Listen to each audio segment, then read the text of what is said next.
People get offended when they mistake the subject of a joke with the actual target. Yeah. And they're not necessarily the same thing. You can make jokes about any subject. It depends what the joke is. Yeah. There's no rules. You can't joke about this. You can. You should be able to. You just can. Yeah. Okay? And there's nothing sacred. Well, that's really. the point. There's nothing sacred. The comedian they couldn't cancel just dropped a truth bomb on woke culture, and Hollywood didn't see it coming. Ricky Gervais, the unapologetic voice of comedy, has faced death threats, boycotts, and a tidal wave of online outrage. But instead of backing down, he did the unthinkable. He doubled down. From roasting the rich and famous at the Golden Globes to taking a flamethrower to political correctness, Gervais has never played by the rules. But this time, he didn't just offend. He changed the game. Today, we break down what really happened and how Ricky Gervais might have just shifted the entire comedy landscape. Last one, what's your favourite swear word? It's everyone's, isn't it? Yeah, I think so. It doesn't count. You need to invent something a bit worse. That's than what that, we're don't you? best at. Yeah. British. I think an Englishman is the best person in the world to say that word. Americans can say it, but there's a Derek and Clive, I think, reached the pinnacle of that word. Let's rewind to where the fire really started. In his Netflix special Supernature, Ricky Gervais broke comedy's so-called unwritten rules wide open. He looked straight into the camera and said it. There are no subjects you can't joke about. It depends on what the joke is. Simple words. But in today's outrage-fueled culture, they landed like dynamite. The backlash? Immediate. Social media warriors came out swinging. But instead of backing down, Gervais stepped into the storm. During a live stand-up set, he broke it down for a packed audience. The subject of a joke isn't always the target. That subtle truth became the cornerstone of his defense, and a direct challenge to the woke brigade who constantly twist context into controversy. Oh, women. Not all women. I mean the old-fashioned ones. You know, the old-fashioned women. Oh, God. You know, the ones with wombs. Oh. Those fucking dinosaurs. And then, there's the now infamous Caitlyn Jenner joke from the Golden Globes, the one that sent social media into full meltdown mode. But here's the twist. Gervais later dissected the outrage, and what he said made perfect sense.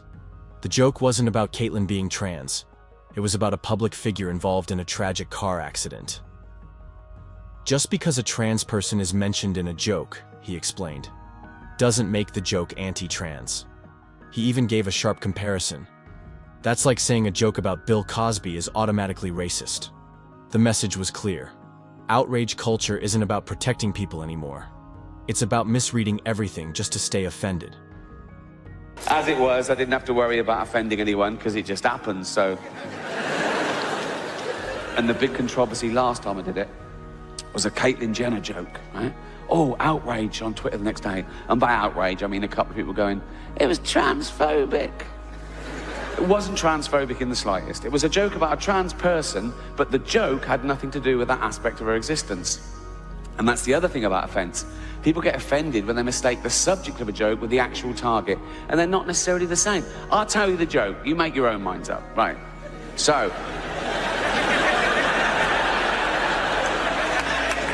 it's live, so they go, and now your host for the 68th Annual Golden Globe Awards, please welcome Ricky Gervais. They go, and they're all clapping, all the actors are looking up, smiling at me nervously. It's brilliant, right?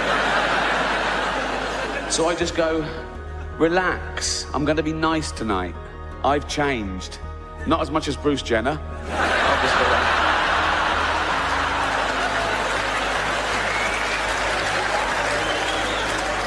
And I go, now Caitlyn Jenner, of course, and what a year she's had. Became a role model for trans people everywhere, bravely breaking down barriers and destroying stereotypes. She didn't do a lot for women drivers, right? So that's a clever joke, and I'll tell you why, right? It's layered. No, listen, right? The subject of that joke is stereotypes. I'm playing with the notion of stereotypes, right? So I start off saying, she's a real woman. Some would say a liberal, progressive attitude. Then I go, oh, if she's a real woman, I hit them with the old-fashioned reactionary stereotype. She must be a bad driver then, right? And the target of the joke is a celebrity killing someone in their car.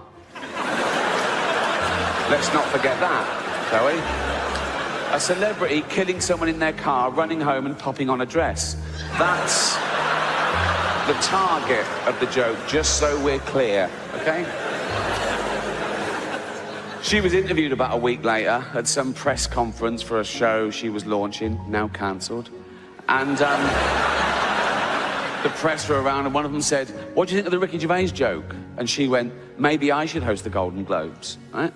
And they tweeted that and they atted me in because they want a celebrity feud, you know? It was clickbait, so I rose to the bait, obviously. I just sent back, "Let her host, just don't let her drive."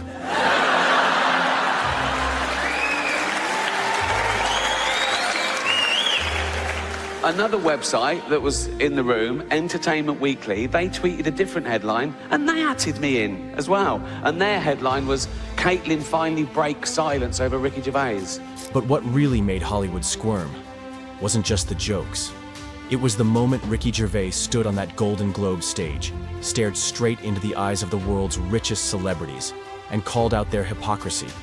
They sat there, draped in designer suits and Time's Up pins, all while cashing checks from companies with questionable labor ethics. Ricky didn't just point it out, he relished it. He exposed the awkward truth no one in that room wanted to hear, that their activism was more about optics than action. And the worst part for them, they couldn't laugh it off, because deep down, they knew he was right. Another website that was in the room, Entertainment Weekly, they tweeted a different headline and they atted me in as well. And their headline was, "Caitlyn finally breaks silence over Ricky Gervais." I just sent back, "At last. She always breaks too late." Bring it on. Bring it on. But I'm a considered comedian. I like my jokes to be accurate and my targets to be fair. So I was engaging these people. I was saying, "Why is it transphobic?"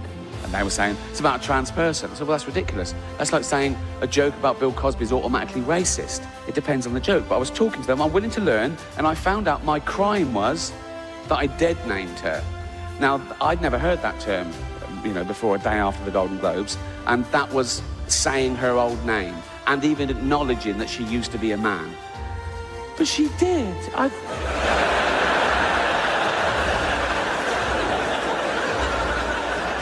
I saw him on the Olympic Games. It was decathlon. It was in everything. He was all over the place. Shot put and pole vault. He won a medal. He was famous. He was on telly all the time. But, you know, a big, famous man with a huge, I don't know, but I mean, I'm guessing he's a big, but I've learned my lesson. Now, I'd never dead name her now. Now I know it's wrong. I'd never dead name her now. But like years ago, when, you know, she was a... His Netflix special didn't just stir controversy, it became ground zero in the culture war. Gervais came out swinging, taking aim at everything woke culture holds sacred. No topic was off the table, no idea too protected. And when critics screamed, "You can't joke about that," Gervais hit back with his signature smirk. That's exactly why we should. Because to him, comedy isn't supposed to play it safe. It's supposed to push the line, test the limits, and make you uncomfortable enough to think. While others bowed to outrage mobs, Gervais planted his flag in the one place few dare to stand. Free speech. Unfiltered. Unapologetic. Hi guys, Ricky G here, wellness and beauty influencer. As a celebrity, I know all about stuff, like science and politics. So trust me when I tell you who you should vote for. If you don't vote the right way, that's like a hate crime, and it makes me sad and angry, and I'll leave the country. And you don't want that. Here's the brilliance of Ricky Gervais. He doesn't care who you are. Rich, poor, left, right, saint, or sinner.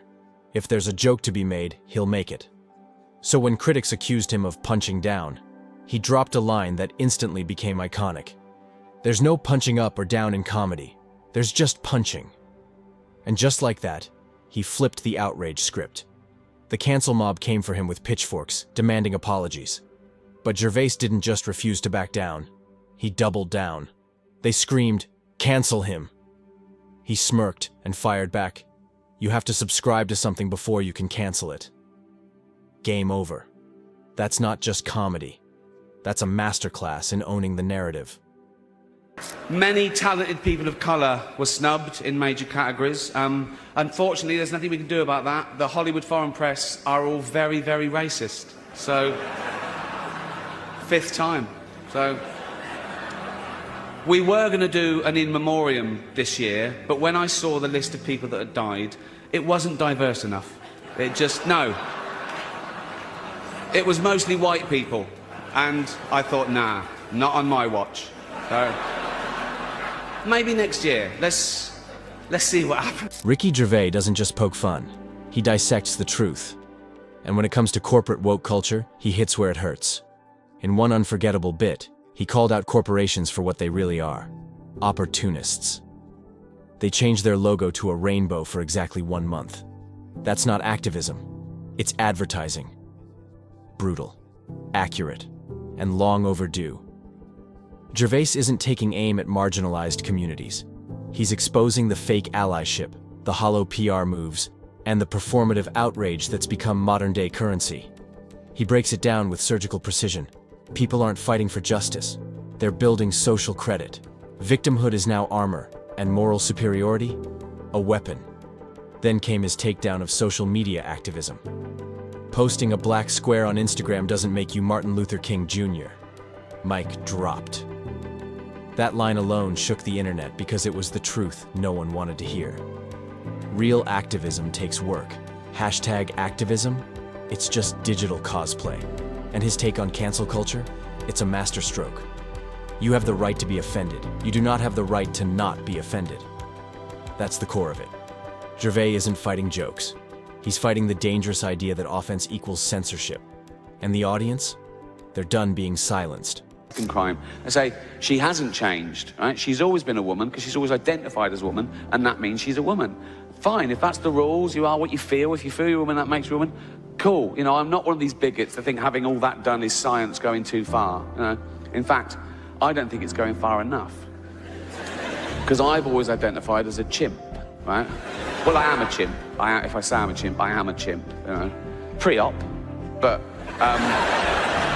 And don't ever dead name me. Don't ever call me Ricky Gervais again. From now on, you call me Bobo. So, I'm gonna have species realignment. I'm halfway there, to be honest. I'm sort of short with short legs and long arms. I sort of stoop like that. My back's getting hairier by the day. I've got fangs. I love nuts. Oh, I love nuts. And once, I was at the zoo, and I could tell people were looking at me, so I just started masturbating. So... I am a chimp, right?